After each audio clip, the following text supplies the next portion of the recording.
Hello students, चलिए start करते हैं। एक्सरसाइज 1.1 का क्वेश्चन नंबर 12 देखते हैं क्या है। Show that the relation are defined in the set A of all triangles. एक सेट ए है जिसमें क्या है, एक रिलेशन बनाया गया है ऑल ट्रायंगल्स का। क्या है रिलेशन, देखते हैं। T1 एंड T2 दो ट्रायंगल्स की बात कर रहा है यहाँ पे। T1 है एक ट्रायंगल, एक T2 ट्रायंगल है।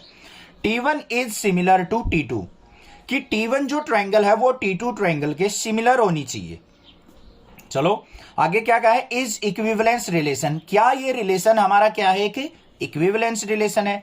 Consider three right angle triangle T1 and T1 with side this, T2 with side this, T3 with side this.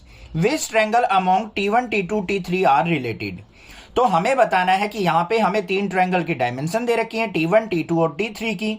हमें बताना है इनमें से कौन सी ट्रायंगल सिमिलर है। तो पहले हम क्या करते हैं, अपने रिलेशन, गिवन रिलेशन को इक्विवेलेंस प्रूव कर लेते हैं। चलो भाई देखते हैं सॉल्यूशन इसका। ध्यान से देखो कैसे प्रूव करेंगे। रिलेशन हमें क्या दे रखा है, T1 और T2 का रिलेशन दे रखा है, such that T1 is similar to T2, कि T1 जो ट्रायंगल है हमारी T2 के सिमिलर होनी चाहिए। तो रिलेशन के अंदर पेयर किन किसके बन सकते हैं बच्चों, देखो T1 और T2 की बात कर रहे हैं ना, तो इस तरीके से पेयर बना लिया करो। ये T1 हो गया, ये T2 हो गया, सर्कल डायग्राम से। ये T1 हो गया, ये T2 हो गया। तो T1 का रिलेशन T1 के साथ भी हो सकता है, T2 के साथ भी। तो क्या क्या पेयर बनेंगे यहाँ पे, T1 T1, T1 का T2 के साथ, और T2 का T1 के साथ भी हो सकता है। पहले सेट बनाना जरूरी है इस तरीके से, क्रॉस प्रोडक्ट एक तरीके से। और यहाँ पे T2 और T2, ये पेयर हमारे पॉसिबल हो सकते हैं यहाँ पे। अब इसकी हेल्प से हमें क्या करना है, इक्विवेलेंस बनाना है। इक्विवेलेंस के लिए क्या होना चाहिए बच्चों, रिलेशन हमारा रिफ्लेक्सिव भी होना चाहिए, ट्रांजिटिव भी, और हमारा सिमेट्रिक भी। देखते हैं पहला केस। रिफ्लेक्सिव के लिए क्या होना चाहिए, सेम एलिमेंट्स पेयर में प्रेजेंट होनी चाहिए। T1 T1 प्रेजेंट है, T2 T2 प्रेजेंट है। तो यहाँ पे क्या लिखेंगे, T1 T1 और T2 T2 belongs to relation. दोनों क्या है, रिलेशन से बिलोंग कर रहे हैं। सो this is reflexive, this is reflexive relation. हो गया, क्लियर है भाई। सेकंड वाले पे चलते हैं। अब इसमें क्या है, देखो T1 T2 और इसका उल्टा T2 T1 दोनों प्रेजेंट है रिलेशन में। तो यहां पे क्या हो गया, T1 T2 और T2 T1 belongs to relation, दोनों बिलोंग्स टू रिलेशन है। So this is symmetric, this is symmetric. बच्चों मैं एक बात बताऊं आपको, कोई डायरेक्टली इस क्वेश्चन को देखने आया ना वीडियो को, तो आपको पता ही नहीं लग रहा होगा रिफ्लेक्सिव सिमेट्रिक ट्रांजिटिव होता क्या है, कंफ्यूज हो जाओगे यहाँ पे। एक बार इंट्रोडक्शन देखो, स्टार्टिंग से क्वेश्चन करो, नेक्सा क्लासेस से सारे क्वेश्चन समझ में आएंगे, ये गारंटी है। ऐसे बीच बीच में से भागोगे ना, कभी कोई क्वेश्चन पे, कभी किसी क्वेश्चन पे, कभी किसी में, कुछ नहीं होने वाला।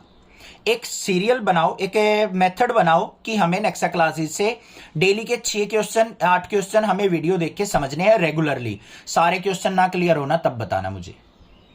और कोई भी डाउट आएगा, मैं बैठा हूं, चिंता मत करो यार, मैं हेल्प करूंगा आपकी। आप चैनल को सपोर्ट करो, मैं आपकी हेल्प करूंगा, चिंता मत करो।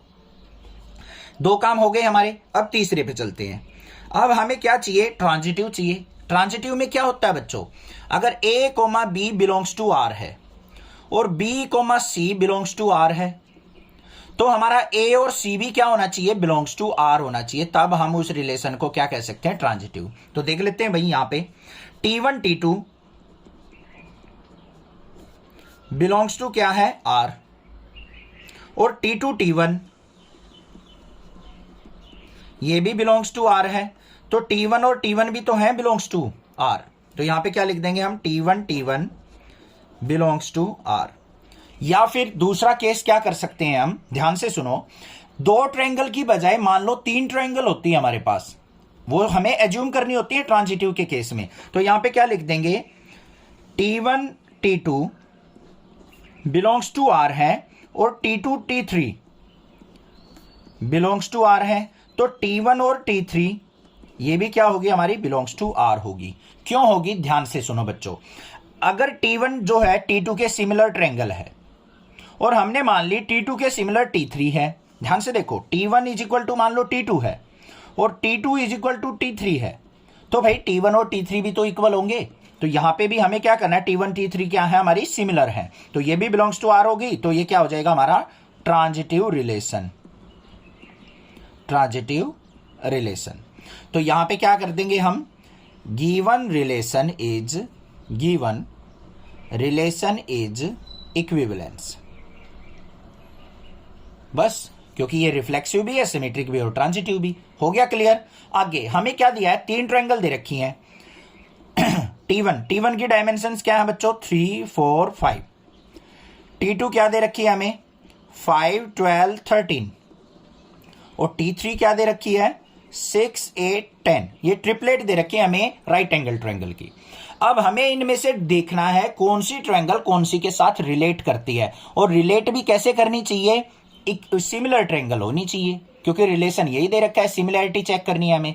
सिमिलैरिटी के लिए क्या होना चाहिए, यहां पे देखो T1 और T2 की कोरस्पॉन्डिंग रेशो इक्वल नहीं है, but T1 by T3 3/6 equal to 4/8 equal to 5/10 है। रेशो देखो यहां पे क्या आ रही है हमारी, 1/2 आ रही है सभी की। तो यहां पे क्या कर देंगे हम, एज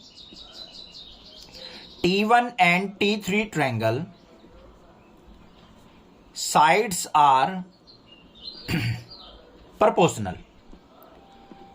proportional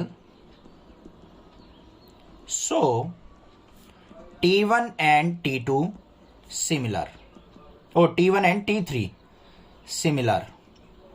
बस ये रिलेशन हो गया हमारा T1 और T3 का, कि T1 और T3 हमें सिमिलर मिली है। समझ में आ गई बात। कोरस्पॉन्डिंग रेशो अगर साइड्स की इक्वल हो, उनकी रेशो क्या हो, सेम हो, तो हम कह सकते हैं दोनों ट्रायंगल क्या आपस में सिमिलर है। बस ये चीज करना था। समझ में आ गया होगा क्वेश्चन, कोई दिक्कत की बात नहीं है। कोई भी प्रॉब्लम लगी, थोड़ा सा ध्यान देना जरूरी है भाई रिलेशन एंड फंक्शन में, मैं बार बार बोल रहा हूं। इतना आसान चैप्टर नहीं होता, बच्चे तो इस चैप्टर को छोड़ के ही चलते हैं, बट फिर भी मैं सारे क्वेश्चन करवा रहा हूं अच्छे से। थोड़ा सा दिमाग लगाओगे, थोड़ा सा टाइम लगाओगे इस पे, तो गारंटेड समझ में आ जाएगा। बाकी मैं बैठा हूं, चिंता मत कराओ किसी बात की। क्लियर है। Thank you students for watching next classes video. Channel को सब्सक्राइब कीजिए, ज्यादा से ज्यादा शेयर कीजिए।